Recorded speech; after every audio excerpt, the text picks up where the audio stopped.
Shalom, shalom, ating mga kapatid sa pananampalataya. Ito na naman po yung kapatid na si Roland na binibigyang pagkakataon ng ating rabay na muling makapangaral ng kanyang salita. At tayo po sana muli ay mabigyan ng tinatawag na kahandaan. At ang ating mga lapis at papel ay naihanda na. Dahil alam po natin na nasasalita na ang maiksing lapis ay mas mabuti kaysa sa mahabang memorya. Sa ibibigay na naman pong aral ng rabay, ako po'y nananampalataya na bawat isa po ay makakapulot ng salita. At ito po yung gagamitin sana natin para po tayo magkaroon ng dagdag na pag-asa sa buhay na ito. Kung ano man po yung naranasan po nating mga kabagabagan, kung tayo man po'y nasa gitna ng mga suliranin, alalahanin po ninyo mga aral na narinig na natin na ito rin ay lilipas. At nawayang mga salita na inyong maririnig, mahal naming mga kapatid, ay lalong magpatibay sa inyong mga pananampalataya. Ano po? At magdagdag sa tinatawag nating mga pag-asa sa buhay. Na bagamat kung minsan parang napakatagal ng mga hinihintay natin. Pero umasa po tayo, hindi po natutulog ang ating Ama. At ang ating rabay po naman ay patuloy na ipinapaabot ang ating mga daing at mga hinaing sa ating Ama at Elohim.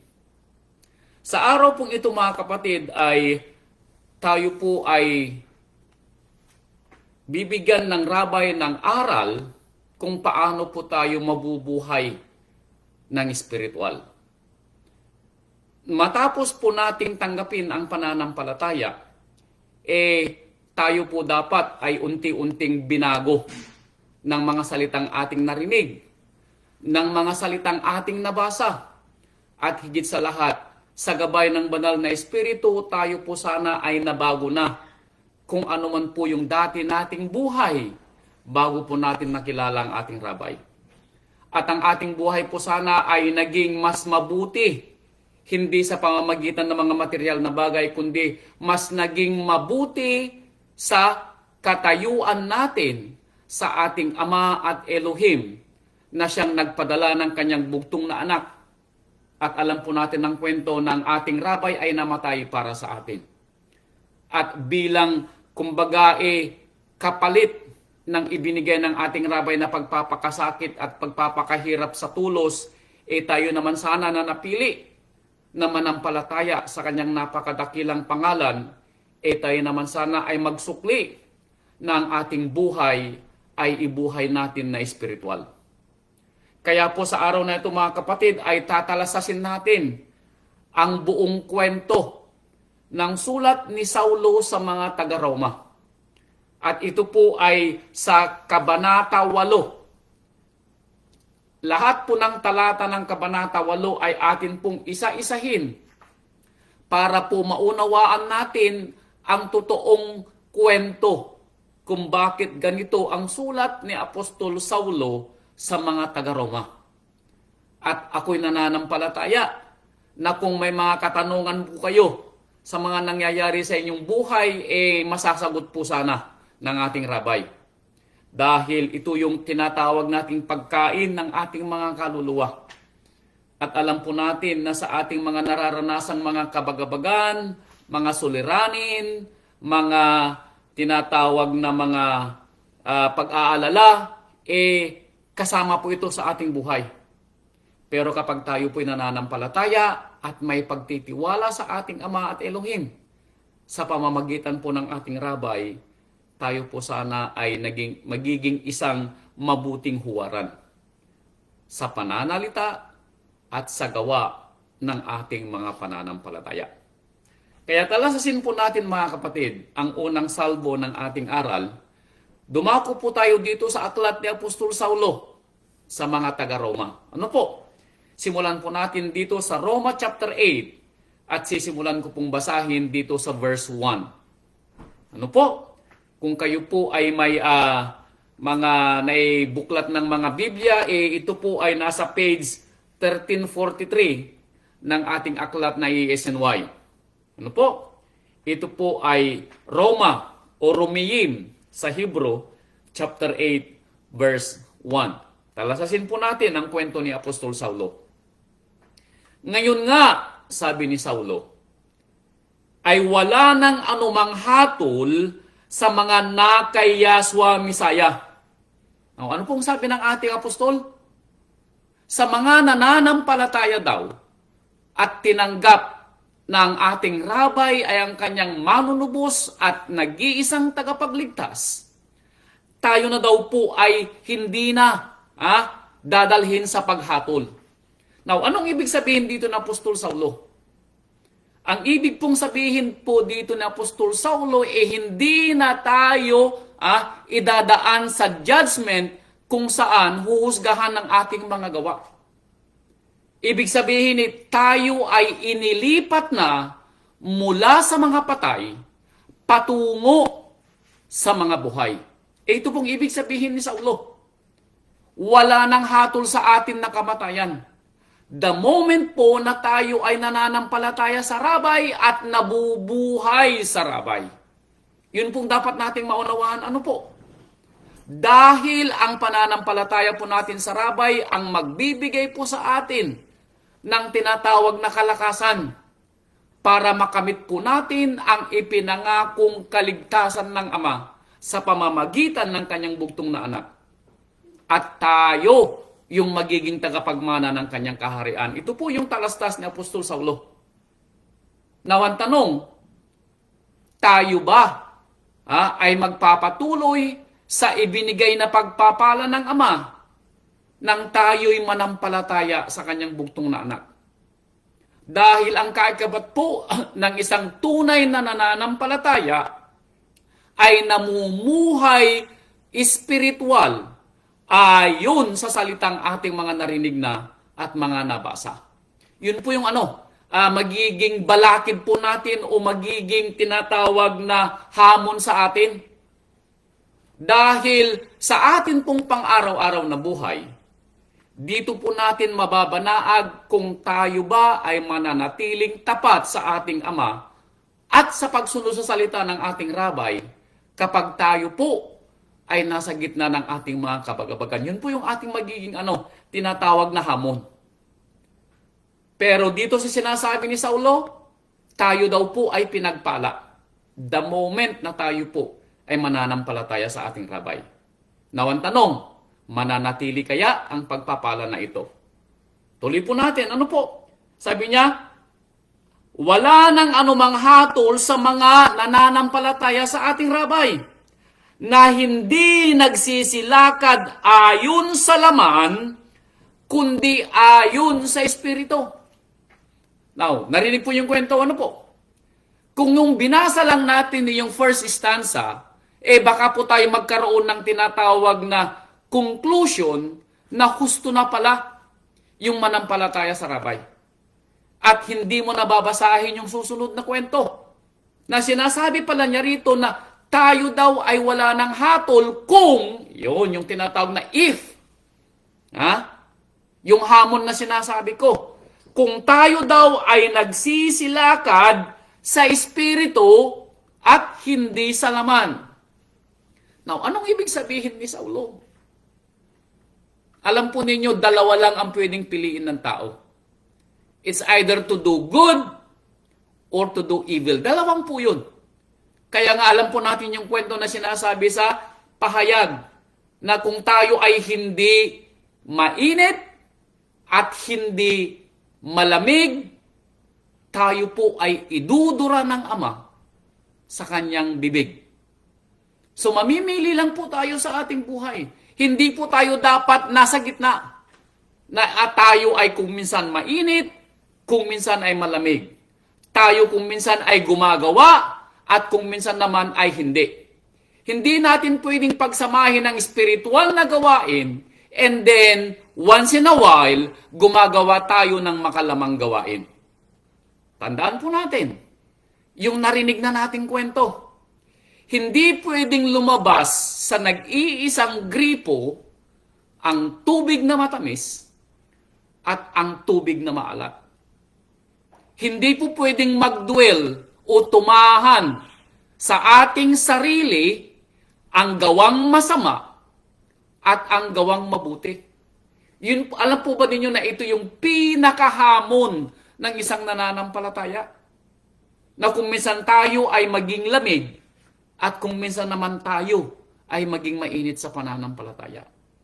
Pero itong babasahin po natin, tayo ay binibigyang pag-asa ng ating rabay sa pamamagitan ni Apostol Saulo kung paano tayo mapapanatili ang pagiging buhay espiritual sa salita ng Ama. Talasasin po natin ano po. And I pray na kung ito man po'y hamon sa mga nakikinig, nananampalataya po ako na mabibigyan kayo ng tinatawag na pag-asa at kalakasan pagkatapos po ng aral ng rabay. Kaya sabi po niya rito, verse 2, sapagkat ang kautusan ng Espiritu ng buhay na na kay Yahshua Mesaya ay pinalaya ako sa kautusan ng kasalanan at ng kamatayan. So kung dati-dati po, tayo ay may tinatawag na pag-aalinlangan. Kung tayo ay gagawa ng mabuti o gagawa ng masama. Yung dati nating gawa, bago natin nakilala ang rabay, baka mayroon pa tayong tendency na balikan yung dati nating gawa dahil ito'y nakagawian na natin. Or, babaguhin natin ang ating buhay ayon sa mga salitang ating narinig at nabasa. Tayo na daw ay pinalaya ng Espiritu ng buhay na mula sa ating rabay sa paggawa ng masama. Now, ang tanong, ito ba'y naging angkop sa atin? Or ito'y narinig lang natin pero hindi ito nangyayari sa ating buhay? Alam po ninyo, napakadaling sabihin kung tayo po na sabihin tayo nananampalataya. Napakadali pong sabihin. Ang tanong, na ibubuhay ba natin? Dahil lahat po ay pwede magsabing tayo may pananampalataya. Pero kung may makakita naman po sa atin na ang ating buhay ay kulang sa gawa, baka po tayo lang ay nananampalataya sa salita. Huwag naman po sana. Ano po? Huwag naman po sana. Verse 3, sapagkat ang hindi magawa ng kautusan na mahina sa pamamagitan ng laman, sa pagsusugo ng Ama sa kanyang sariling anak, na nag-anyong lamang sa larin, at dahil sa kasalanan, ay hinatulan ng Ama sa laman ang kasalanan. Now, ito po yung dahilan kung bakit kailangang bumaba mula sa langit ang ating rabay para magkaroon tayo ng mabuting halimbawa. Dahil kay Saulo din ang nagsabi, na sinasabi niya doon sa Roma chapter 3, na lahat ay nagkasala. Meaning walang laman ang nakabuo o nakaganap sa salita ng Ama. Wala, according kay Saulo. Kaya minabuti ng Ama na pababain dito sa lupa ang ating rabay para ano? Para siya ay gumawa ayon sa salita ng Ama, bagamat siya ay ipinadala dito sa lupa na isang laman. Para magkaroon tayo ng halimbawa na posible pala na mamuhay nang hindi nagkakasala. Now, tayo'y wala ng excuse. Kung ating mababasa na ang ating rabay ay nabuhay na at namatay na, pero wala tayong nabasang naging kasalanan niya. Therefore, posibleng mangyari sa isang nananampalataya na nilulukuban ng Espiritu at hindi gumagawa ayon sa laman. Yun po yung dahilan kung bakit, ano po, na tayo ay posibleng maging katulad ng rabay. Upang ang katwiran ng kautusan ay matupad sa atin. Anong sabi niya? Kung tayo daw ay lumalakad sa Espiritu, then matutupad yung katwiran ng kautusan. Na ang kautusan ng Ama ay banal at mabuti. Bakit? Dahil ito'y nangyayari sa atin.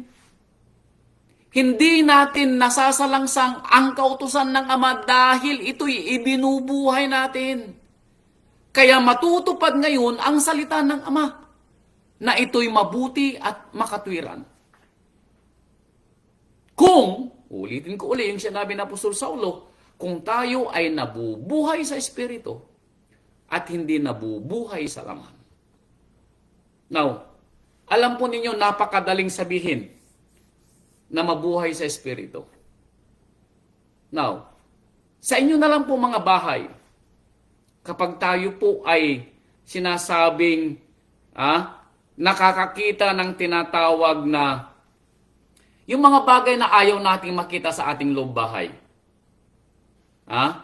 Yung bang nakikita natin yung mga ayaw natin sa ating mga anak.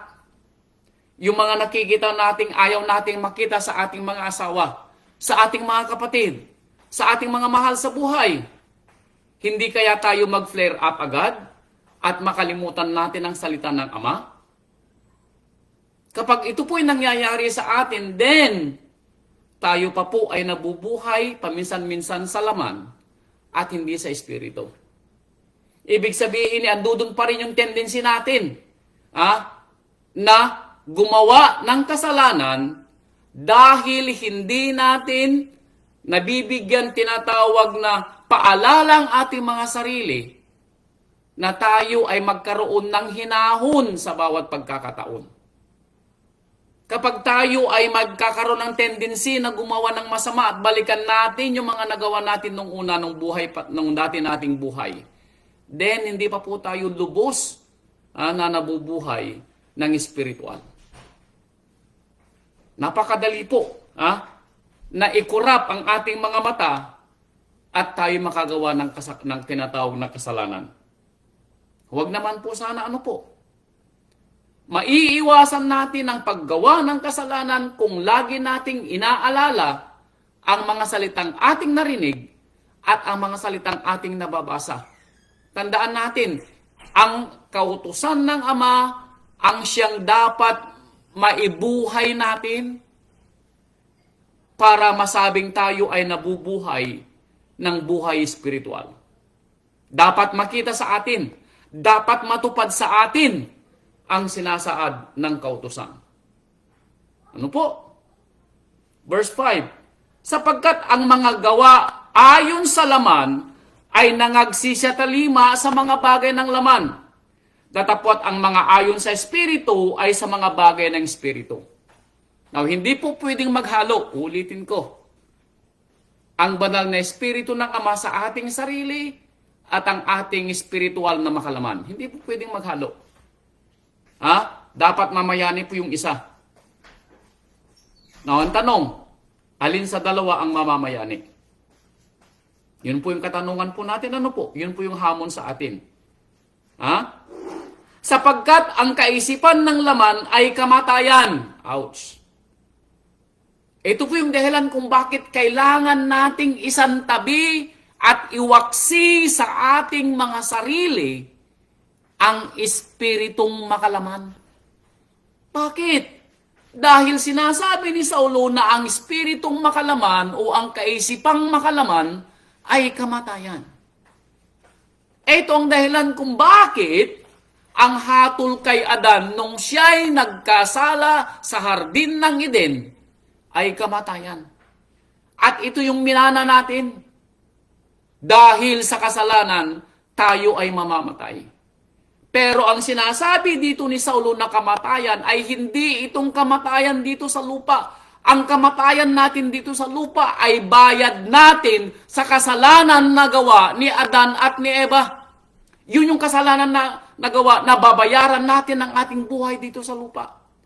Ang kamatayang sinasabi dito na Apostol Saulo ay ang pangalawang kamatayan. Ito yung dagat-dagatang apoy. Hindi po yung kamatayan dito sa lupa, kaya tayo po'y magkaroon ng pangunawa. Kaya kung tayo po'y nabubuhay sa kaisipan ng laman, ang kamatayan pong ating tatamahin is not this life. Ito yung buhay after this life. Kapag dumating na po yung paghuhukom, At kapag tayo na po'y binuhay na lahat ng ating Ama at ibibigay na yung judgment, then the second death ay ibibigay sa atin. Bakit? Dahil tayo ay nabuhay sa kaisipan ng laman. Hindi nangyari sa atin yung verse 1. Dahil tayo ay nabuhay sa laman, hindi sa espiritu. Dahil kung nabuhay sana tayo sa espiritu, ayon sa sinasabi ng verse 1 kanina, wala na sana tayong hatol.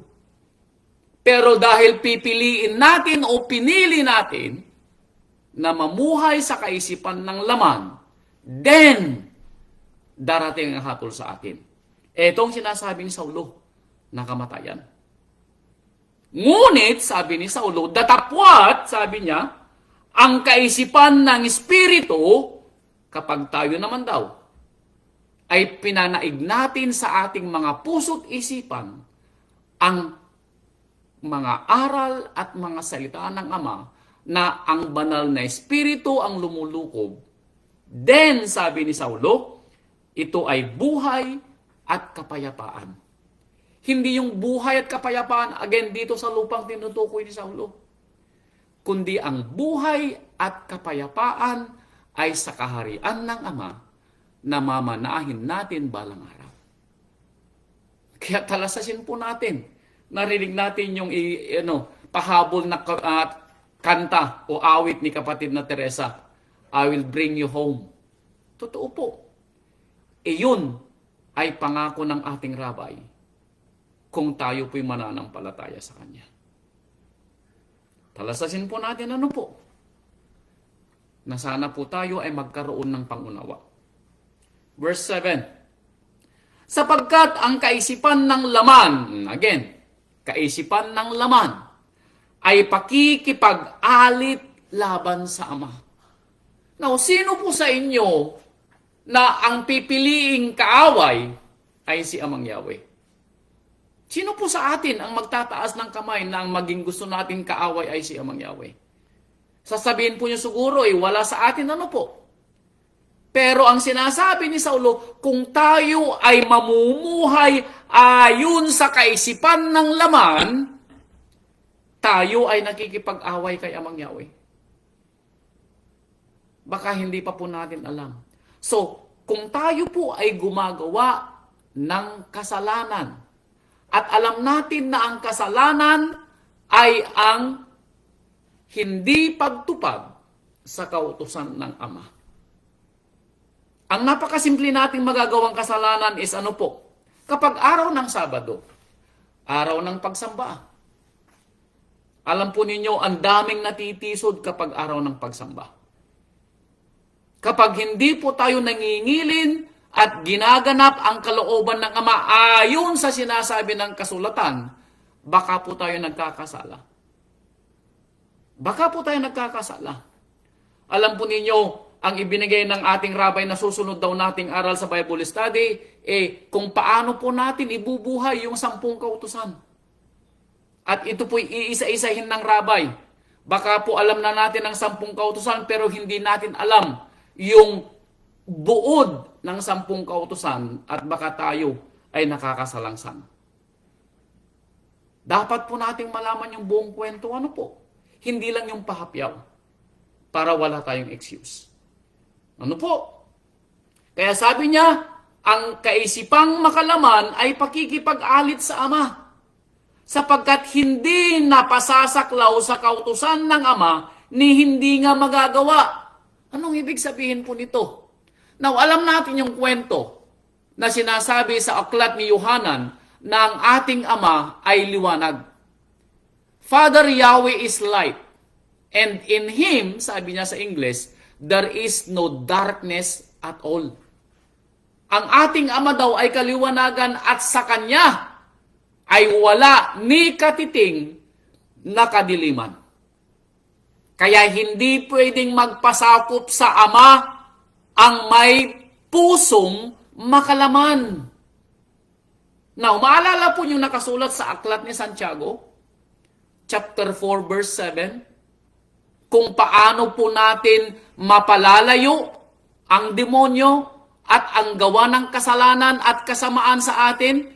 Anong sabi po niya sa Santiago chapter 4 verse 7, magpasakop ka sa Ama. Yun po yung pinakauna. Magpasakop ka sa Ama, sabi niya, at lalayo ang dyablo. Now, ang tanong, paano lalayo ang dyablo sa atin? Paano aalis ang kaisipang makalaman sa ating puso kung hindi tayo magpapasakop sa Ama? At paano tayo magpapasakop sa Ama kung hindi naman tayo nagbabasa ng kanyang salita o nakakarinig ng kanyang kautusan? Paano nga ba?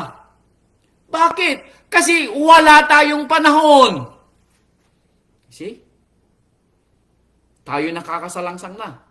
Kapag sa araw ng Sabat, wala man tayong panahon na magbasa, mag-aral, at makinig sa salita ng Ama, paano natin ngingilinin ang araw ng pagsamba? Paano tayo magkakaroon ng spiritual na buhay kung hindi naman tayo nakakarinig ng salita? Tayo ay nabubuhay sa pagkain. That is true. Kumakain tayo ng tinapay 3 beses isang araw. Ang tanong, ilang beses kaya nating pakainin ang ating sarili sa spiritual na pagkain na ito yung salita ng Ama? Tanong po natin sa ating sarili. Baka po tayo nagkukulang sa pagpapakain sa ating mga sarili. Now, the reason being, masyado tayong busy. Huwag naman sana. Ano po? Dahil kung ang ating buhay lamang ang inaalala natin dito sa lupa at wala na tayong panahon para mag-aral sa salita ng Ama, ni makinig, ni ipangilin ang anyang araw ng pagsamba, abay mga kapatid ko, para kanino tayo nabubuhay? Sa ating sarili? Para ano? Anong sabi niya Haring Solomon? Kumain ka, magpakasaya ka, uminom ka. Bakit? Bukas mamamatay ka. Is that what we want? Kung ito lang yung buhay na gusto natin dito sa lupa, then go ahead. Gawin mo, kapatid ko, ang sabi na Haring Solomon, magpakasaya ka. Magpakapagod ka. Magpakabisi ka. Dahil bukas mamamatay ka. Pero sa atin na nananampalataya, hindi ito ang ating ending. Our end is not this life. Ang ending po natin ay ang buhay na walang hanggan na ipinangako ng Ama. That is our ending. Ito'y mangyayari lamang kung tayo sa buhay na ito ay may pakundangan sa gawang makalaman. Kung ating bibigyan ng panahon ang ating rabay sa pangangaral ng kanyang salita. Kung bibigyan natin ng panahon ang salita ng Ama na mabuhay sa ating mga laman. Other than that, mga kapatid ko, hindi ko alam kung mayroon pang other way para makarating sa sinasabing buhay na walang hanggan ng Ama. Sa aking pangunawa, iisa lang ang daan na ibinigay ng Ama. Ito'y ang sa kanyang nag-iisa at bugtong na anak na ating Rabbi Yeshua HaMashiach. Siya lamang po ang ibinigay na daan ng ating Ama. Ano po? Kaya talasasin po natin. Hindi kailanman magpapasakop ang kaisipang laman sa ating Ama. Talasasin po natin. Gusto ba nating maging kaaway ang Ama? O siya'y ating magiging kakampi? Tayo po yung mamimili ano po? Datapwat kayo, sabi ni Saulo. Tayo na nananampalataya. Mapalad tayo, sabi ni Saulo.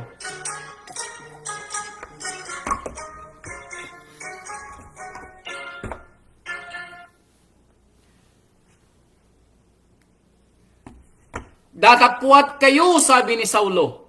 Wala sa laman, kundi nasa espiritu.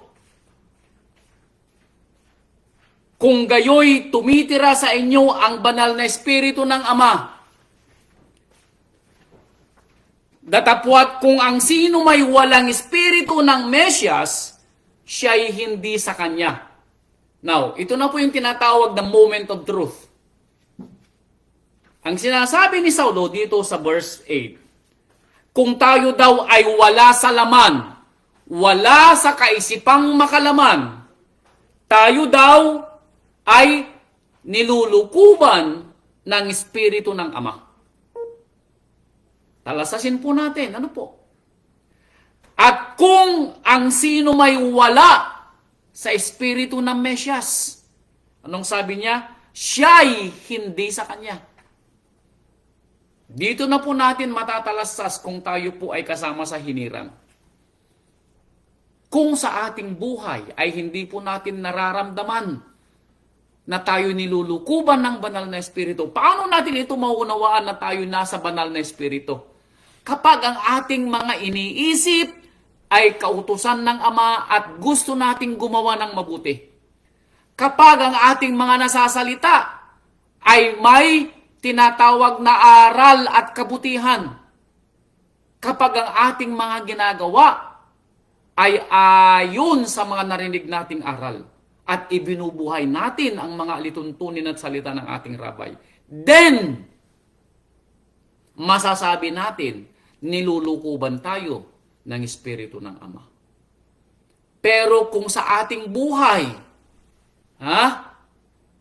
walang makikita man lang na bakas ng salita ng ating Ama, kundi ang lumalabas sa ating mga bibig ay salitang makalaman. Ang ginagawa ng ating mga kamay ay taliwas sa mga aral na ating narinig. Abay, hindi na po kayo dapat magtanong kung sino o ano ang lumulukob sa inyo.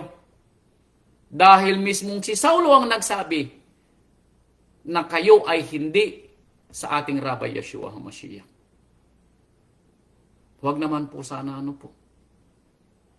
Tayo po ang makakabatid sa ating mga sarili mismo. Kung sa ating mga pananalita ay lumalabas yung mga masasagwang mga salita, then hindi ang banal na Espiritu ang lumulukob sa atin. Kung wala man lang maramdamang pag-ibig sa ating mga salita, kung wala man lang maramdamang mga aral na makakabuti sa ating kapwa, hindi galing sa ating rabay ang mga salitang lumalabas sa ating mga bibig. Ito'y galing sa ating kaisipang makalaman. At ito'y hindi galing sa banal na Espiritu ng Ama na lumulukob sa atin.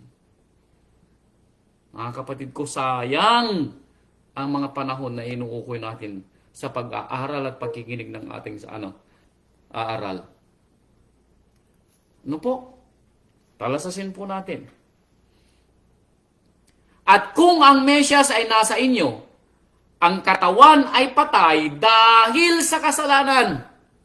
Anong sabi niya? Kapag ang Mesyas daw ay nasa atin, kapag ang banal na Espiritu ng Ama ay nasa atin, anong sabi niya? Ang ating daw katawan ay patay dahil sa kasalanan. Meaning, hindi tayo makagagawa ng kasalanan. Yun pong ibig sabihin ng patay. Hindi kailanman mananaig sa atin ang gawang kasalanan. Bakit? Patay ang kasalanan sa atin. Hindi siya mabubuhay. Hindi tayo gagawa ng kasalanan. Yun ang ibig sabihin ni Saulo. Bagkus anong magagawa natin? Datapwat ang Espiritu ay buhay dahil sa katwiran. Bagkus ang may bubuhay daw natin ay ang katwiran. At ano yung katwiran kaninang sinasabi ni Saulo? Ang kautusan.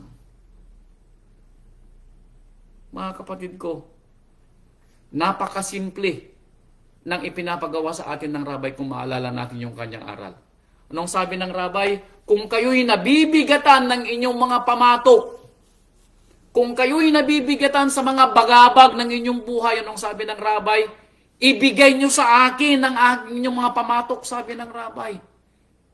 At ako ang magdadala ng inyong pamatok. At dalhin ninyo ang aking pamatok, sabi ng ating Rabay, dahil ito'y magaan. Tayo po yung mamimili, ano po? Kung ang hirap at bigat ng buhay na ito sa lupa ay papangkuin natin or ibibigay natin ito sa Rabay. Narinig natin yung kwento ng patutuo ni kapatid na Teresa kung paano siya nag-aalinlangan at kung paano siya nag-worry before. Sa women's ministry, I know na pinag-aralan nyo ito kung paano maiiwasan ang mabalisa. Ito yung kabalisahan natin sa buhay. Ha? Na sinasabi ng rabbi na pwede namang maibsan kung gugustuhin po natin. Mas magaan, ang sabi ng rabbi, mas magaang ibuhay ang kanyang salita kaysa sa ating mga pamato. Ano po? Ito ang buhay na espiritual na sinasabi ng ating rabbi na gusto niyang makita sa atin. Ngunit kung ang espiritu niya ang bumuhay na maguli kay Yahshua ay tumira sa inyo, ang bumuhay na maguli kay Yahshua mesa sa mga patay ay magbibigay buhay naman saan? Sa inyong mga katawang may kamatayan sa pamamagitan ng kanyang espiritu na tumitira sa inyo. Kung paano daw nabuhay ang rabbi dito sa lupa na hindi nakagawa ng kasalanan, magiging posible daw sa atin. Dahil ang tumitira sa atin ang parehong espiritu na lumukob sa rabbi nung siya'y narito sa lupa.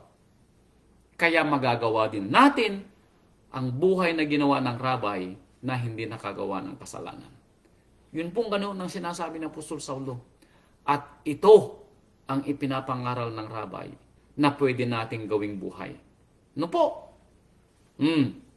Kaya, mga kapatid, eto sabi ni Saulo, mga may utang tayo, hindi sa laman, upang mabuhay ayon sa laman. Now, hindi daw tayo magkautang sa gawang laman.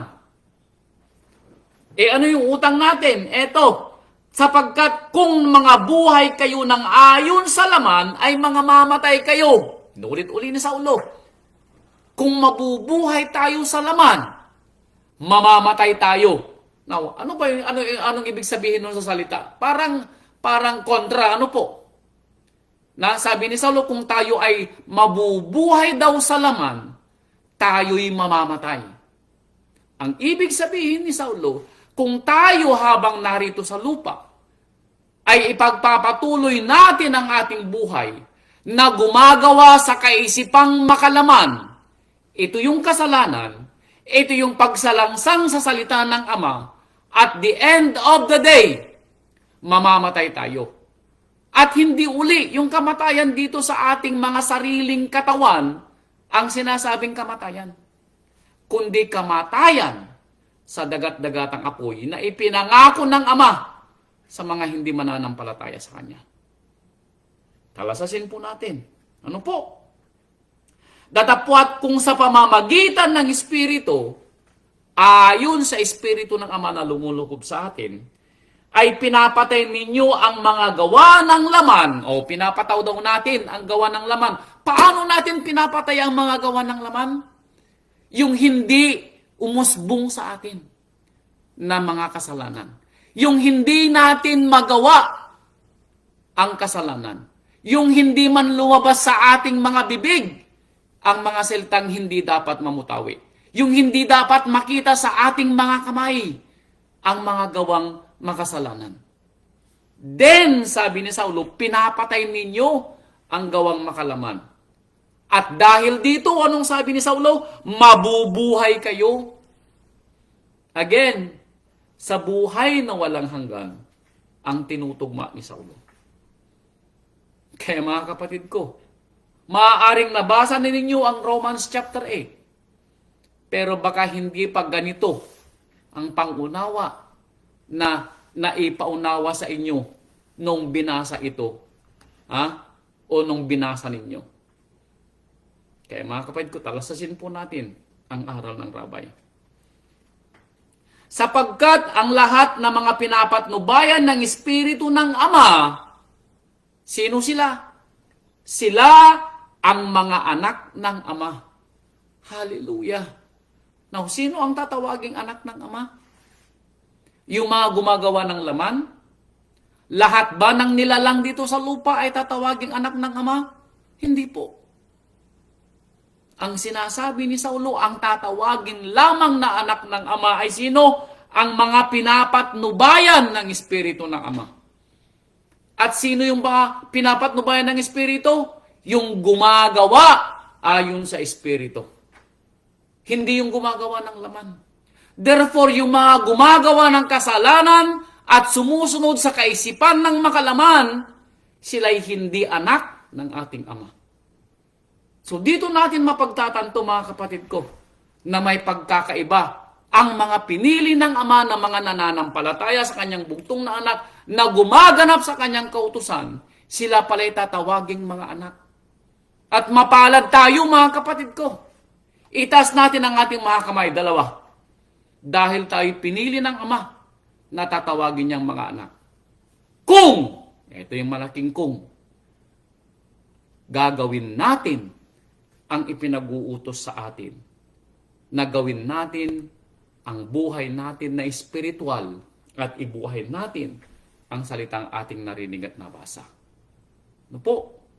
Yun lamang po ang tanging paraan para matawag tayong anak ng ating Amang Yahweh. Kaya dahil dito, sabi niya, verse 15, sapagkat hindi ninyo muling tinanggap ang espiritu ng pagkaalipin sa ikatatakot, datapwat tinanggap ninyo ang espiritu ng pagkukupkup, na dahil dito'y sumisigaw tayo ng Aba, Aba. Ano po yung ibig sabihin ng Aba sa Hebro? Ama ko! Ama ko. Ibig sabihin daw po, may karapatan daw tayong tumawag kay Amang Yahweh ng ating Ama. Dahil tayo'y mga anak niya. Yun po yung ating pagkakaiba sa mga nilalang dito sa lupa. Tayo ay binibigyan ng Ama ng karapatang tawagin siyang Ama natin. Dahil tayo'y pinili niyang mga anak. Hindi po lahat ng mga tao dito sa lupa ay pwedeng tumawag ng Ama kay Amang Yahweh. Tandaan po ninyo, ito po'y ibinigay lamang sa mga pinapatnubayan niya. Yung mga gumaganap lamang ng kanyang kalooban. Yung mga kumikilala lamang sa kanyang mga salita at ito'y ibinubuhay. Kasama po tayo kung atin pong ginaganap ang aral na inaaral sa atin ng Rabay. Kung tayo po'y matatawag na alagad ng Rabay, then kasama tayo sa tinatawag ng kanyang mga anak. Ano po? Ang espiritu rin, meaning ang espiritu ng ating Ama, ang nagpapatutuo. Kasama ng ating espiritu, sabi ng Apostol Saulo, na tayo'y mga anak ng Ama. Hallelujah. At, eto, dagdag pa, sabi ni Saulo, kung tayo'y mga anak, then, sabi ni Saulo, tayo'y mga tagapagmana nga.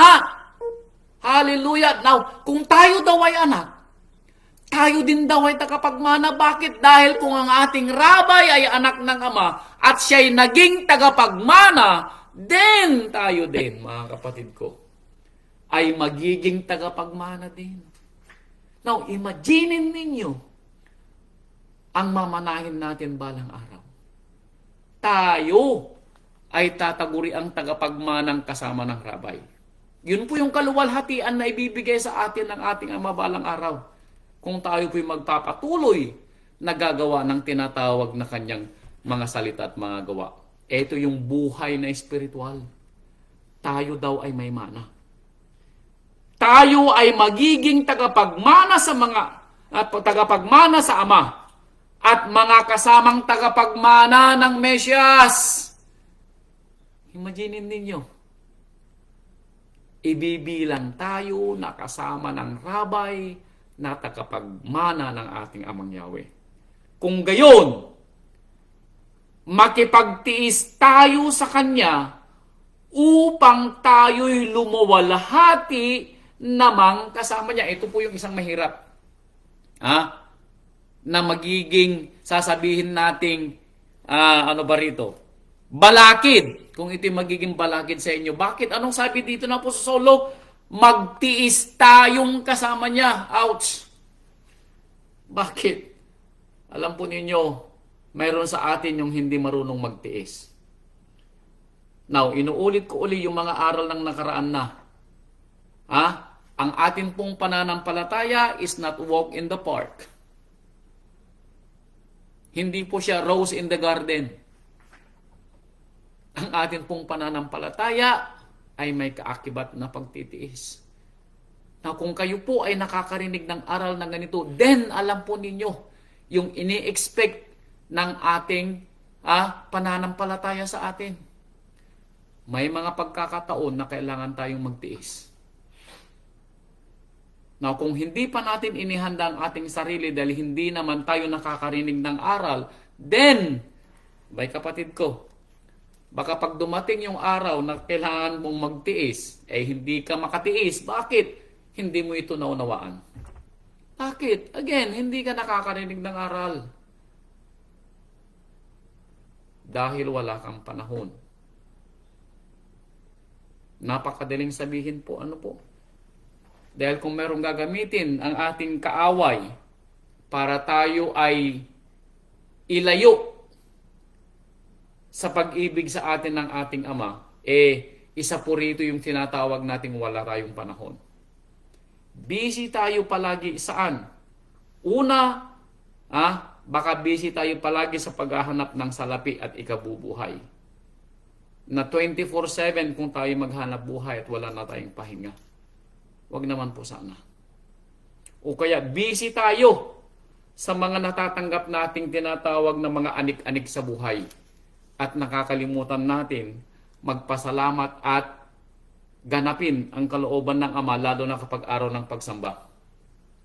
Dahil sa mga dami ng ating anik-anik na natatanggap, baka instead na tayo ay magsamba at mangilin sa ikapitong araw, nasa labas po tayo at naglilimayon, nagsha-shopping, namamasyal kung saan-saan. Huwag naman po sana. Alam po ninyo, hindi ipinangako ang buhay sa atin kinabukasan. Matakot po tayo sa ating Ama, ano po? Dahil nasusulat sa Ezekiel na kung tayo ay makaganap ng buong buhay natin na spiritual at tayo makalingat at gumawa tayo ng kasalanan at kaisipang makalaman at tayo mamatay sa ating paggawa ng kaisipang makalaman. Ano pong nasusulat sa Ezekiel? Ezekiel chapter 18 verse 24. Hindi maaalala ang mga espiritual na buhay na ating nagawa dahil tayo ay hahatulan kung kailan tayo at kung saan tayo namatay dahil sa ating mga gawang kasalanan. Huwag naman po sana. Ano po? Huwag naman po sana. Sabi ni Apostol Saulo, tayo daw ay maluluwalhati at the end of the day.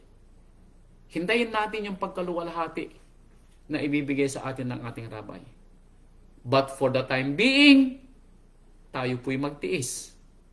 Pansamantala. Ano po?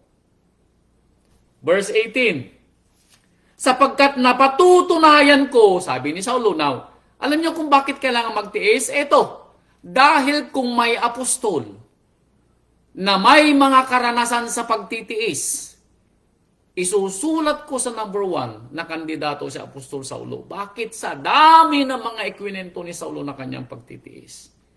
Kaya kung may mga apostol na pwedeng magpaliwanag kung ano ang salitang pagtitiis, si Saulo ang may maraming mga naging karanasan. Kaya itong sabi ni Saulo sa pagtitiis. Verse 18. Sapagkat napatutunayan ko, sabi ni Saulo, na ang pagtitiis sa panahong ito, anuman po yung ating tinitiis sa buhay na ito, tinitiis natin ang ating mga asawa, pagtiisan na natin. Nasimulan na natin pagtiisan pa natin.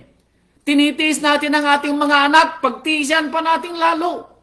Tinitiis natin ang ating mga magulang, pagtiisan pa natin lalo. Tinitiis natin ang alunmang bagay na ibinigay ng Ama na ating tiisin dahil sa pananampalataya. Tiisin natin. Bakit? Dahil sabi ni Saulo, napatutunayan ko, sabi ni Saulo, na ang pagtitiis sa buhay na ito, in this life, sabi ni Saulo, ay hindi karapat-dapat maitumbas sa kaluwalhatiang mahahayag sa atin. Can you imagine that? Bakit? Dahil nakita ni Saulo ang kaluwalhatiang ibibigay sa tao. Nakita ito ni Saulo. Sabi niya ni Saulo, hindi ko alam kung ito ikatlong langit. Meaning nakita ito ni Saulo, meaning maaaring ipinakita ng Ama kay Saulo, ipinakita ng Rabay kay Saulo yung magiging bahagi natin. Yung magiging kaluwalhatian natin, yung lugar na pupuntahan natin balang araw. Kaya sabi ni Saulo, hindi maikukumpara sa kaluwalhatiang ibibigay sa atin ng Rabay. sa anumang pagtitiis na ginagawa natin dito sa lupa. Kaya kayo ba'y napapagod na sa bagabag na nararanasan ninyo? Huwag po. Si Saulong magsasabi, huwag.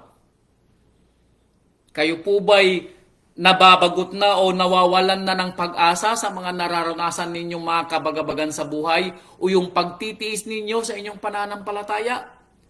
Sabihin ni Saulo, huwag po. Huwag po. Alam po ninyo, ang sulat ni Saulo ay magbibigay ng pag-asa sa atin. Lalo kung tayo po'y nasa gitna ng tinatawag na kabagabagan. Kaya sabi ni Saulo, verse 19, sapagkat ang maningas na pagmimithi ng buong nilalang ay naghihintay ng pagkahayag ng mga anak ng Ama. Hindi lang kayo ang nagtitiis, sabi ni Saulo. Ang buong creation ay nagtitiis din, sabi ni Saulo. Hindi lang kayo ang nagtitiis, sabi ni Saulo. Sapagkat ang buong sanlikha ay nasakop ng kawalang kabuluhan. So ang buong nilalang daw, ang buong creation ay nasakop ng walang kabuluhan. Nakikita natin sa paligid natin na mismong ang mga nilikha ng Ama ay dumadaing sa pagkatubos. Bakit? Nakikita natin sa ating kapaligiran ang gawang walang kabuluhan. Itong sinasabi ni Saulo, hindi lang kayo, sabi ni Saulo, ang nagtitiis. Buong nilalang, buong sanlikha ay nagtitiis din. Kaya kung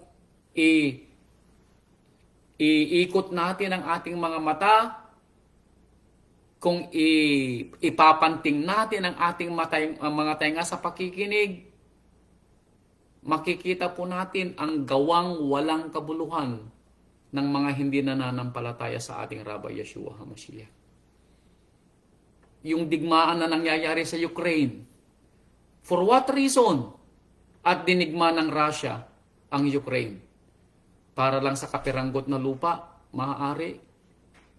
What reason ang ginawa ng Hamas? Bakit nilusob niya ang Israel? Para lang makapaghiganti? Or whatever reason? See? Makikita natin yung gawang walang kabuluhan. Bakit hindi tayo mabuhay ng may pagmamahal sa kapwa bawat isa? Hindi pwedeng mangyari. Alam nyo kung bakit? Dahil mas marami ang nilalang dito sa lupa na walang pag-ibig kay Amang Yahweh at hindi sila nagpapasakop sa Espiritu ng Ama. That is why ang mundo na nakikita ninyo ay mas marami pang pagtitiis na mangyayari habang hindi pa dumarating ang ating Rabay. Kaya sabi ni Saulo, magtiis kung tayo'y magtitiis. Ang buong sandika naman ay magiging laya mula sa pagkaalipin ng kabulukan sa kalayaang maluwalhati ng mga anak ng Ama. Kaya darating ang araw, sabi ni Saulo, na kung kayo ay magiging laya din sa pagtitiis na ginagawa ninyo, sabi ni Saulo, ganun din yung mga nilikha ng Ama. Mapapalaya din sila. So parang binibigyan tayo ni Saulo na hindi lang kayo ang nagtitiis.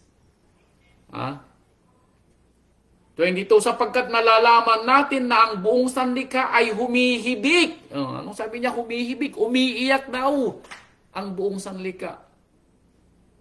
Nararamdaman daw nila yung paghibik ng kanilang tinatawag na hinihintay na paglaya mula sa gawang walang kabuluhan. Nararanasan daw nila, meaning yung creation ng ating Ama ay nakakaranas ng paghibig. At nagdaramdam na mga kahirapan na kasama natin hanggang ngayon, until now, sabi ni Saulo. Ang lupa ay nakakaranas ng tinatawag na paghibig. Ang mga dagat, ang mga kapaligiran, ang mga kahoy, anything na may kinalaman sa creation, naghihibig, sabi ni Saulo. Naghihintay na sila'y mapalaya sa gawang walang kabuluhan. Kasama na rin siguro dito yung mga anghel na nilikha ng Ama. All creations, dahil ito sabi ni Saulo, lahat ng sanlikha ay humihibig. Hindi lamang gayon, sabi ni Saulo, kundi pati naman tayo. Sabi ni Saulo, kundi pati naman tayo na mayroong mga pangunahing bunga ng Espiritu, sa makatwid bagay tayo na may nangagsisihibik din sa ating sarili, tayo din. Sometimes, tinatanong natin sa ating sarili, how long? Maalala nyo si Job? Nung nagtanong si Job, gaano katagal ang aking paghihirap? Maghihintay ba ako ng pag-asa sa aking Ama at Elohim? Sometimes sinasabi natin, how long? Yung buhay natin dito sa lupa, how long na tayo magtitiis? Parang yung dalaga namin ng isang araw, sabi niya, I'm tired na gumising ng madaling araw para pumunta sa trabaho. That is true. Sometimes nakakapagod. Kung minsan nakakapagod yung ginagawa natin. Pero ito'y kasama sa ating pagtitiis dahil ganito ang ibinigay sa atin ng ating Ama na pagtitiis natin habang hinihintay natin ang ating araw. Ito yung ating bahagi.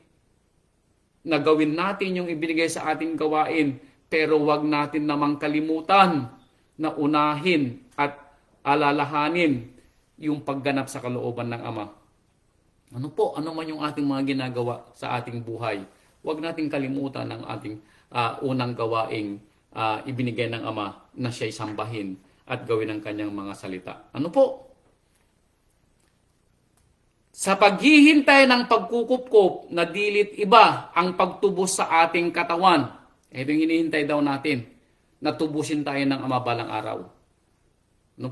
At dito na matatapos yung ating tinatawag na pagtitiis dahil nasusulat sa aklat ng mga pahayag na sa araw na yaon ng ating pagtubos, wala nang iyak. Wala nang mga tinatawag na dalamhati. Wala nang pighati. Wala nang luha. Wala na ring mga sakit. Wala na ring mga agam-agam.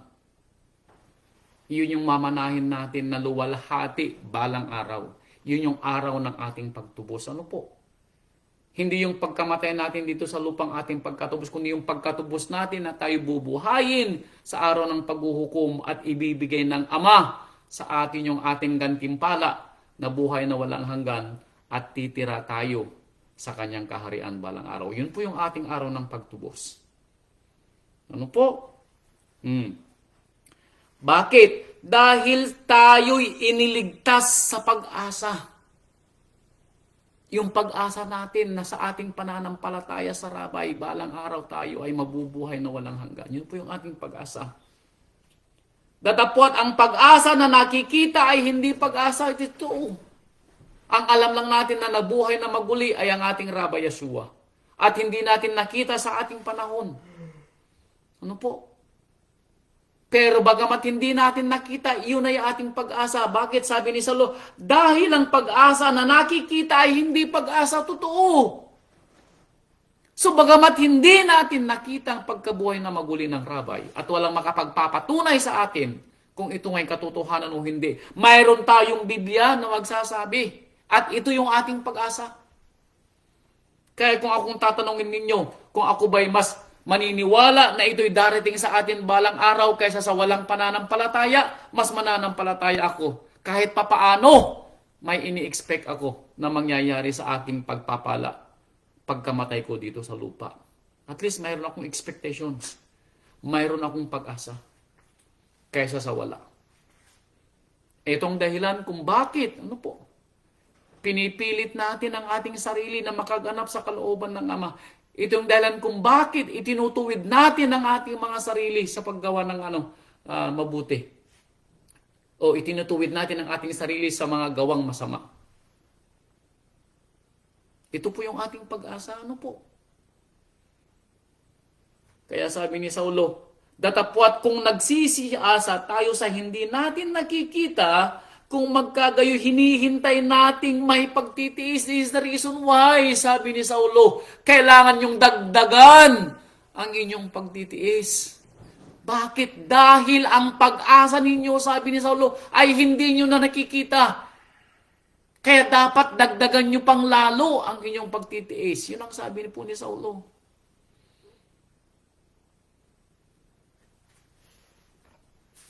Kaya tayo po, ano man po yung ating mga kinakasadlakan sa buhay, tayo man po ay kung minsan kinukulang sa pinansyal, huwag po tayong mawala ng pag-asa. Maalala ko yung sinabi ni, sino bang nagsabi? Si kapatid na Teresa yata. Habang tayo pa po ay kumakain ng 3 beses isang araw, maayos pa rin po yung buhay natin. Totoo po. Naranasan ko po yung hirap ng buhay. Kwento ng aking inang. May mga pagkakataon na sila hindi kumakain sa isang araw o minsan lang kumain sa isang araw. O nung panahon na sila kumakain ng lugaw dahil wala silang pambili ng bigas at lugaw lamang. Meaning ganoon kakunti ang kanilang mga bigas na mailuluto. Ginagawa nilang lugaw. Pero kung ang aking inang na hindi pa nananampalataya noon, kumapit sa pag-asa na sinasabi niyang habang may buhay, may pag-asa, di lalo na kaya ngayon tayo, na tayo ay hindi nabubuhay na mag-isa. Ang may papangako po sa inyo, ayon sa ating rabay, hindi po kayo kakain ng lugaw. Yun po aking may papangako sa pangako ng rabay. Mayroon at mayroon pong tutulong sa atin para tayo kumain na 3 beses ang araw. Kaya tandaan po natin, mga kapatid ko, wala na pong mamamatay sa atin na nakadilat ang mata. Yun ang aking may papangako sa inyo sa pangako ng rabay. Ano po? Kaya tandaan po natin, dagdagan po natin ang ating pagtitiis. Ano po? This too will pass. Ano man po yung mga nararanasan ninyo sa buhay, ito rin po ay lilipas. Ano po?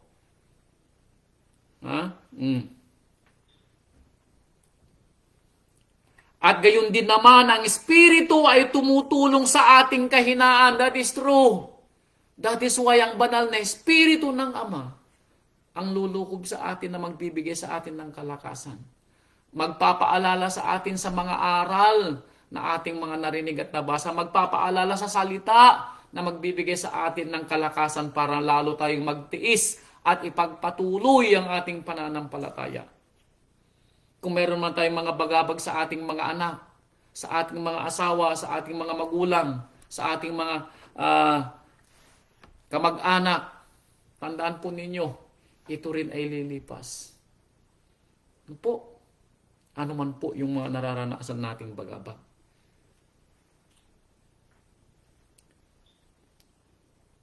Sapagkat hindi tayo marunong manalangin ng nararapat, ngunit ang Espiritu rin ang namamagitan dahil sa atin ng mga hibik na hindi maisasaysay sa pananalita. Kung mapapansin po natin, hindi naman tayo lahat ay ipinanganak na marunong manalangin. Wala pong mga tinatawag na, yung bang walang masasabing, anong tawag dito? Criteria sa panalangin, wala po. Hayaan po natin na ang banal na Espiritu ng Ama ang lumukob sa atin. Then, ang banal na Espiritu rin ang hihibik para sa atin. Siya po ang mamumutawi sa atin. Siya ang maglalabas ng mga salita sa ating mga bibig para iparating sa ating Ama. Kaya kung mapapansin po ninyo, yung ating mga panalangin hindi iniisip na ipapanalangin. Lumalabas na lang sa bibig. Kaya tandaan po natin, ano po? Ang banal na Espiritu ang tumutulong sa atin. Huwag po tayong mawala ng pag-asa. Ano po? Huwag din po tayong panghinaan ng ating mga pananampalataya. Nalalaman natin na ang lahat ng mga bagay ay nagkakalakip na gumagawa sa ikabubuti ng mga nagsisiibig sa Ama. Ito yung paborito nating verse, talata. Ang lahat daw po na nangyayari sa ating buhay, bagabag man, kasiyahan man, pagpapalaman o dagok sa ating buhay, sabi ni Apostol Saulo, ito'y makakabuti at the end of the day. Maaaring hindi pa po natin alam sa kasalukuyan kung tayo po'y nakakaranas ng kabagabagan. Kung minsan inisip natin ito'y nakapagpapaiyak po ng damdamin, ano po? Ito'y nakapagpapahina ng pananampalataya. Sa kasalukuyan po, maaaring ganun yung ating mga nararamdaman at pangunawa. Pero sabi ni Saulo, at the end of the day, kapag nalagpasan po natin ang bagabag na ito at babalikan natin isang araw yung naranasan natin, masasabi natin, tayo'y nagpapasalamat sa ating Rabay dahil naranasan natin. Now, we know. And we can do better. At lalo pong lalakas ang ating pananampalataya. Hindi na po tayo nag-iisa. No po, ito lang po yung may papangako palagi ng ating Rabay sa atin. Hindi po kayo nag-iisa sa inyong kabagabagan. Iparating po natin sa ating Rabay. Hindi po kailangan kayo ang mag-isang bumalikat ng inyong bagabag. Hindi po.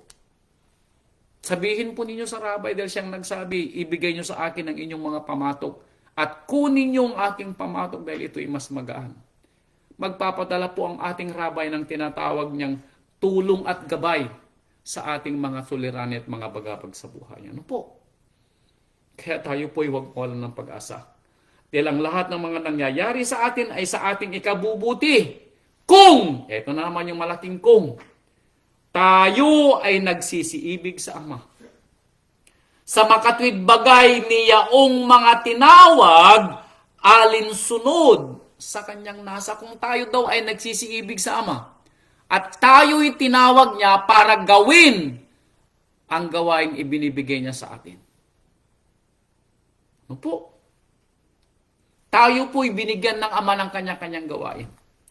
Ang aking gawain ay iba po sa inyong gawain. Ano po? At tayo'y bibigyan ng Ama ng tinatawag na pangunawa, gabay, at mga katangian para maganap yung ating mga gawain. Dahil tayo'y tinawag dahil sa kanyang nasa. Ibig sabihin, hindi na natin sarili ang sinusunod natin sa ating mga gawain, kundi ang Rabay na. Ano po? Kaya may pagkakataon na may mga gusto akong gawin, pero hindi ko magawa. May mga gusto akong puntahan, pero hindi ko magawa. Katulad ng isang araw, kahit papaano sana gusto kong manood ng TV para makapag-relax naman ako sa aking mga gawain sa school. Pero ipinaalala ng asawa ko, Darling, sabi niya, huwag ka nang manood ng TV. Mag-edit ka na lang ng Biblia mo para may pagkakataon ka isang araw matapos mo agad, ma-edit mo yung sinusulat ni kapatid na Abong. Tinigil ko po yung paghahanap ng panunuorin ko sa TV. Bakit? Dahil bagamat gusto kong manood ng TV pero hindi ko naman magagawa. Bakit? May gawain akong binigay ng Ama at kailangan ko itong gawin. Yun yung isang eksemplo na may mga bagay tayong dapat isakripisyo sa ating pansarili para sa kapakanan at ikaluluwalhati ng ating Rabay. Ano po? Hindi po madali. Pero ito'y magiging madali kung tatanggapin natin na ito'y para sa ikaluluwalhati ng Rabay. Doon po ang dapat nating isipin. We are doing this, ginagawa natin ito hindi para sa tao, kundi para sa ikaluwalhatian ng ating Rabay Yeshua HaMashiach. Ano po? Yung ginagawang women's ministry na araw-araw, ito po'y kuminsan masasabi natin para na bang baka magiging burden. Ito po'y hindi magiging burden kung iisipin po natin para sa ikatututo natin sa mga nakikinig at para sa ikaluluwalhati ng ating Rabay. Yung pag-aaral po natin ng Bible study, 3 beses isang linggo. Sometimes gagawin nating burden. No, hindi siya burden. Kung iisipin natin ito para sa ating Rabay. So lahat pong ito ay hindi magiging burden sa atin, kundi ito'y magiging biyaya sa atin. Kung tayo ay tinawag, ayon sa kanyang nasa. Dahil ito po hindi mangyayari kung hindi luluubin ng Rabay. Ang nasa atin lamang po yung kahandaan natin at kagustuhan at kusang loob na gawin ang kanyang kalooban para pumatuwa ang ating Ama. Ano po? Huwag natin gawin ng isang bagay kung ito'y napipilitan lang tayo. Ano po? Huwag. Huwag tayong makinig ng aral kung tayo ay napipilitan lang dahil tayo pinilit. Huwag. Wala rin tayong mauunawaan. Kundi makinig tayo sa aral, gawin natin ang kautusan ayon sa taos ng ating mga puso. Dahil gusto nating luwalhatiin ang ating Ama at ang ating Rabbi Yeshua HaMashiach. Huwag po nating hintayin na tayo'y bigyan ng pabuya ng mga nakakita sa atin. Huwag po nating hintayin na tayo mapansin ng ating mga digon o ng ating mga pastor. Huwag po nating hintayin. Ang hintayin po natin, iyong makita tayo ng rabbi na ginagawa natin ang kanyang salita ayon sa ibinigay na pagpapala sa atin. Ano po? Kaya sabi ng Apostol Saulo, itong lahat na nangyayari sa atin ay para sa ating ikabubuti. Sapagkat yaong mga nang una pa ay kanyang nakilala, tayo daw ay nakilala na ng Rabbi in the beginning, ay itinalaga naman niya na maging katulad ng larawan ng kanyang anak, upang siya ang maging panganay sa maraming magkakapatid. Hallelujah! Kung tayo daw po ay pinili, then makakasama natin ang Rabbi bilang kanyang anak din balang araw. Yun po yung pangako. At ako mismo, that is more than enough for me para ipagpatuloy ko yung gawain na binigay sa akin ng ating Ama. That is more than enough. Ano po? Hindi matatawaran ang pagpapalang ibibigay ng Ama sa atin. Yung pag-asa na po yun, dapat napakalaking bahagi ng ating buhay para tayo po ay magtiis pang lalo kung kinakailangan. Ano po? Magpatuloy pang lalo. At lalo nating gawin ng may tinatawag na kalakasan at kagalakan sa ating puso. Yung bang always ready na gawin ang mga bagay na ito. Ano po? Hindi napipilitan. O kaya dahil kinakailangan. No. Ito'y ginagawa natin dahil gusto natin gawin. Ano po? At yaong mga itinalaga niya ay kanyang tinatawag naman, at ang mga tinawag ay inaring ganap naman niya, at ang mga inaring ganap ay niluwalhati din naman niya. Imagine ninyo, yung magkakasunod na taludturan na ibibigay niya sa mga pinili ng Ama. Pinili ka ng Ama, sabi niya, inari ka ng Ama, sabi niya, tinawag ka ng Ama, sabi niya, then, sabi niya, luluwalhatiin ka ng Ama. Imagine niyo yun. Na ibibigay. Na masasabi nating pagpapala sa atin ng Ama balang araw. Abay, hindi po mapapalitan ng anumang kayamanan dito sa lupa. Hindi po mapapalitan ng anumang accolades o karangyaan o tinatawag na pabuya o papuri ang inihahanda ng Ama sa atin. Ano po? Ano ang ating sasabihin? Verse 31 sa mga bagay na ito. Kung ang Ama ay kakampi natin, sino ang laban sa atin? Oo nga naman. Kung ang Ama ang ating kakampi, sino ang kalaban natin? Yung mga nang-iinsulto sa atin, hayaan niyo po sila. Yung mga tumutuligsa sa atin, hayaan po ninyo sila. Alam po ninyo, kung sa pagtuligsa, ang pinakadagok na naranasan ko sa pananampalataya, aminin ko sa inyo, nang ako'y tawagin o sabihan na isang magnanakaw ng isang kapatid natin sa pananampalataya. Yun po yung pinakadagok na naranasan ko sa buhay bilang nananampalataya. Akala ko nung pagbalik ko dito sa Amerika, wala na akong pananampalataya. Yung bang parang that's it. Sabi ko sa sarili ko, hanggang dito na lang siguro yung aking pananampalataya. Umiiyak po yung aking asawa. Pero after po noon, kami po ay may himasmasan, para pa pong lalong nagtumibay yung aking pananampalataya. At sinabi ko sa aking asawa, hayaan mo. Alam ng Ama kung ano ang katotohanan. Lalo pong nagtumibay ang aking pananampalataya after that. Dahil alam ko, alam ng Ama yung katotohanan na nangyari. At kung ano man yung narinig ko, sabi ko, ang Ama na ang bahala. Ganun po yung gawin po natin. Huwag po tayong mag-isip na maghiganti, huwag po tayong mag-isip na ibalik yung mga salitang ating narinig. Hindi po. Hindi po ganun ang isang tunay na nananampalataya. Dahil nasusulat, ipanalangin daw natin ang ating mga kaaway at mga tumutuligsa sa atin at mga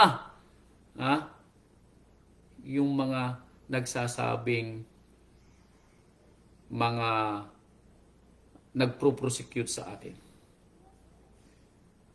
Dahil nasusulat, vengeance is mine. Yun pong sinabi ng Ama, ano po? Kaya sabi niya, ipanalangin ninyo ang mga kaaway ninyo. Dahil hindi natin alam kung anong parusa o tinatawag na pagsubok ang ibibigay ng Ama sa kanila. Kaya tayo po ay dapat matakot sa ating Ama. At tayo ay, kumbaga lalo tayong magtumibay sa ating pananampalataya. Hindi po natin kailangang ibalik yung mga narinig natin na mga pangit na salita. Hindi po natin kailangang ibalik yung mga pangit na mga karanasan natin sa iba. Tayo po'y masigit na nakakaalam kung ano po yung tama at kung ano po yung makakabuti. Then, gawin po natin kung ano po yung makakabuti. Ano po? Talasasin po natin. Na kung ang ating Ama ay nasa ating pader o nasa ating poder, sino ang ating magiging kaaway? Wala po. Siguraduhin lang natin daw na nasa atin si Amang Yahweh. Nasa atin ang katotohanan. Tayo ay nasa tama. No po, huwag po tayong kakampi sa mali. At higit sa lahat, tayo'y magtumibay sa mga darating na mga pagsubok sa ating pananampalataya.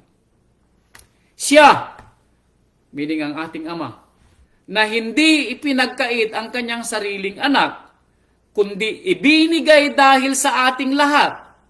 Bakit hindi naman ibibigay sa atin ng walang bayad ang lahat ng mga bagay? Now, imagine ninyo, nagbibigay si Saulo ngayon ng tinatawag na logic. Kung si Amang Yahweh, sabi ni Saulo, ay isang Elohim, at hindi niya ipinagkait ang kanyang nag-iisa at bugtong na anak, at nakita mismo ng Ama kung paano pinahirapan ng anak at pinatay sa tulos, at ito'y ginawa ng Ama at hinayaan ng Ama na mangyari. Bakit? Dahil sa atin. Ipinapaunawa ito ni Saulo sa atin, mga kapatid ko. Kung ito'y natiis ng Ama. Now, sino sa atin ang magkakaroon ng pagtitiis? Now, bibigyan natin ngayon ng dahilan kung bakit kailangan tayong magtiis. Sino ang makakahigit sa atin sa pagtitiis na ginawa ng Ama? Samantalang ang ating Ama ay Elohim at makapangyarihan. Sino ang makapagtitiis? Sino sa atin ang makatitiis na makita ang ating anak na pinapahirapan, nagdurugo, pinagdududura, ipinako, pinaglatigo, at tinusok sa tulos? Samantalang tayo ay may kapangyarihan na ito'y itigil. Yun po ang pinapaunawa ni Saulo. Dahil kung ito'y ginawa ng Ama, then may gagawin ang Ama dahil sa atin. Dahil kung ginawa ito ng Ama dahil sa pag-ibig sa atin, ayon sa nasusulat sa John chapter 3 verse 16, hindi ba, anong sabi ni Saulo? Hindi ba ibibigay, anong sabi ni Saulo? Bakit hindi naman ibibigay sa atin ng Ama nang walang bayad ang lahat ng mga bagay? Kung ginawa na ito ng Ama, bakit?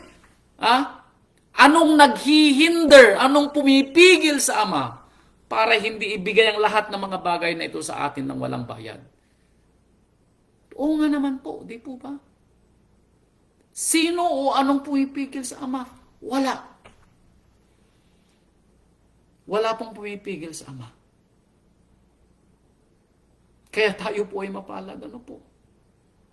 Tayo ang pinakamapalad dahil namatay ang anak dahil sa atin. Kaya natural lamang po, marapat lamang po na suklian natin ang pagtitiis na ginawa ng ating Ama. Kaya nga sabi ni Saulo sa Roma chapter 12 verse 2, ito ihiwalay ko lang yung yung binabasa natin. Roma chapter 12 verse 2. Chapter 12 verse 1, kapasana.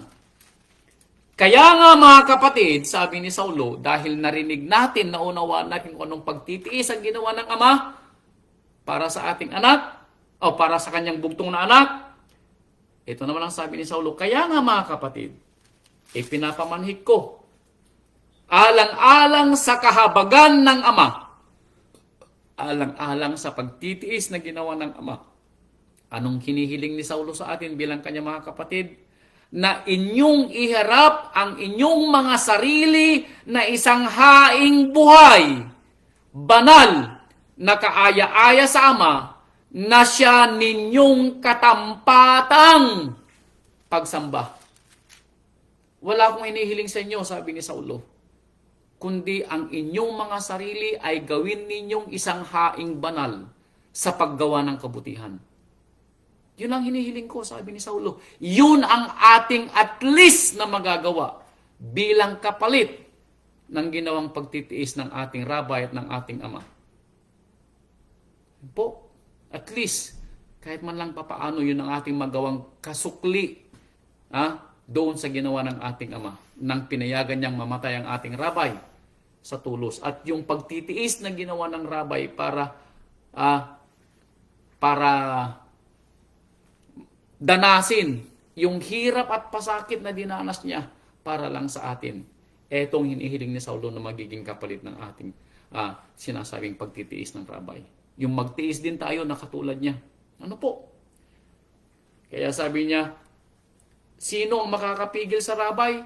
Ay, sa Ama? Wala. Sino ang magsasakdal ng anuman laban sa mga hirang ng Ama? Sino daw ang pwedeng magsakdal sa atin? Ang ating Ama ay umaaring ganap. So, sinong magsasakdal sa atin? Wala. Wala pong makapagsasakdal sa atin. Maging ang demonyo ay hindi pwedeng magsakdal sa atin. Bakit? Tayo'y pinabanal na ng ating rabbi, kaya walang may sasakdal, may bibintang. Ang demonyo, wala. Itong sinasabi, tayo'y inaaring ganap ng rabbi, inaaring ganap ng Ama dahil sa ating rabbi. Kaya sabi ni Saulo, verse 34, sino ang hahatol? Ang ating rabbi. Ang ating rabbi, Yeshua na namatay, yaong nabuhay na maguli sa mga patay na siyang nasa kanan ng Ama, na siya namang namamagitan dahil sa atin. Kaya ang ating rabbi at the end of the day siyang hahatol sa atin kung hindi natin magaganap ang buhay espiritual na siyang hinihiling na Apostol Saulo sa mga katulad niyang nananampalataya. Kaya ito yung huling talastas ni Saulo. Huling dissertation ni Saulo. Huling pakiusap ni Saulo. Talasasin natin. Anong sabi ni Saulo? Sino? Verse 35. Sino ang maghihiwalay sa atin sa pag-ibig ng ating Rabbi Yeshua? Now, after this, sabi ni Saulo, na narinig ninyo kung paano mamuhay ng espiritual at kaakibat ng buhay na makalaman, sabi ni Saulo, sino ang makapaghihiwalay sa atin sa pagmamahal ng Rabbi? Kapatid ko, sino ang makapaghihiwalay sa atin? Ang ating mga asawa? O ano ang makapaghihiwalay sa atin? Dadagdagan ko. Ang ating mga trabaho? Ang ating mga anik-anik? Ang ating mga bisyo? Ang ating mga personal na mga pangangailangan? Yung mga personal nating gusto? Ito ba yung makapaghihiwalay sa atin sa ating rabbi? Yung pagpipigil ng ating mga asawa para tayo'y magsamba at gumawa ng pananalita ng ating Ama? Yung mga magulang natin na pumipigil sa atin, yung mga kapatid natin na hindi nananampalataya, tayo tinutulig sa nila, sila ba makapaghihiwalay sa atin sa pagmamahal ng rabbi? Yung bang ating mga anak na hindi nananampalataya? Yung ating mga asawa na hindi nananampalataya? Yung kabagabagan na nararanasan natin, sila ba ang makapaghihiwalay sa atin, sa ating rabay? That is question mark po. Ano po? Ang kapighatian, sabi ni Saulo. Ang kahapisan, sabi ni Saulo. O ang pag-uusig. Now, darating po itong pag-uusig na ito, mga kapatid ko. Mayroon pong mga itinakda na mga mananampalataya na uusigin the end of the day. Kung tayo man po yun, pagtiisan po natin. Pero wag naman sanang ito yung maging dahilan para talikuran natin ang ating rabay. Ang kagutuman. Darating ang panahon, mga kapatid ko, na hindi tayo bibili at hindi tayo makakabenta. Walang makakain. Pagtsatsagaan natin yung pagkain ng isang tao ay kakainin ng 10. Pagtsagaan natin.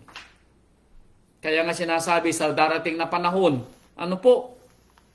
Mas maigi ang pumunta sa bundok dahil kahit papano sa bundok, marami kang mahahanap na mapwedeng pagkain. Ano po? Kaysa sa syudad. Pero darating ang panahon na sa syudad man o sa bundok man may gutom. Pero wag naman sanang ito yung maging dahilan para talikuran natin ang ating Ama. O kaya nararanasan ninyo ngayon na kayo'y walang makain. Walang pambili ng pagkain. At kung minsan hindi kayo kumakain ng pagkain ninyo, sa inabutan ng tanghali, walang makain. Inabutan ng hapunan, walang makain. Dahil mga kapatid ko, pagtiisan natin kung ito'y nararanasan natin. Ano po? Ang kahubaran. Wala tayong may damit. Abay siguro naman, walang hubad sa inyo. Dahil marami sa atin ang napakaraming damit sa mga closet natin. Magsabi lang kayo at magpapadali mga kapatiran natin ng mga sobra-sobrang damit. Wala namang surang natutulog na nalalamigan dahil walang damit. O ang panganib o ang tabak. Ito po hindi pa po dumarating. Darating pa lang po. Ano po? Pero sabi ni Saulo, ito'y huwag maging dahilan para talikuran natin ang ating Rabbi Yeshua. Gaya ng nasusulat, dahil sa iyo, meaning dahil sa Rabbi, darating daw ito, sabi ni Saulo. Kami pinapatay sa buong araw. Nangyari na po ba ito? Hindi pa po. Mangyayari pa lang. Kami ay nabilang na parang mga tupa sa patayan. Ito'y naranasan ni Saulo kaya sinulat na niya ito. Pero sa atin, baka mangyari sa atin. Pero sabi ni Saulo, hindi ito yung dahilan para tayo ay mahiwalay sa pag-ibig ng Rabay. Hindi, sabi ni Saulo, kundi sa lahat ng mga bagay na ito, tayo'y higit pa sa mga mapagtagumpay. Anong sabi ni Saulo? Kung daranasin man natin ang mga bagay na ito, sabi ni Saulo, hindi ito yung makapaghihiwalay sa atin sa pag-ibig ng Rabay, kundi ito ay lalo pang magpatibay ng ating pagmamahal sa Rabay. Ganito po ang tunay na pananampalataya. Ano po? Masasabi natin na tayo ay tunay na nananampalataya. Sa pamamagitan ni Yaong sa atin ay umibig. Sino ang tutulong sa atin? Sa mga oras ng mga mararanasan natin itong mga to na magbibigay ng pag-asa, yun din daw umibig sa atin. At sino ang umibig sa atin na namatay sa tulos at nagtiis ng maraming hirap at pasakit? Ang ating Rabbi Yeshua HaMashiach. Siya rin daw ang magpapatibay sa atin. Kaya nga nasusulat, ang ating Rabay ang nagpasimula at magtatapos ng ating pananampalataya. Our Rabbi Yeshua is the author and the finisher of our faith. Siya ang nagbigay, siya rin ang tatapos. Purihin ang ating Rabbi Yeshua HaMashiach. Hallelujah.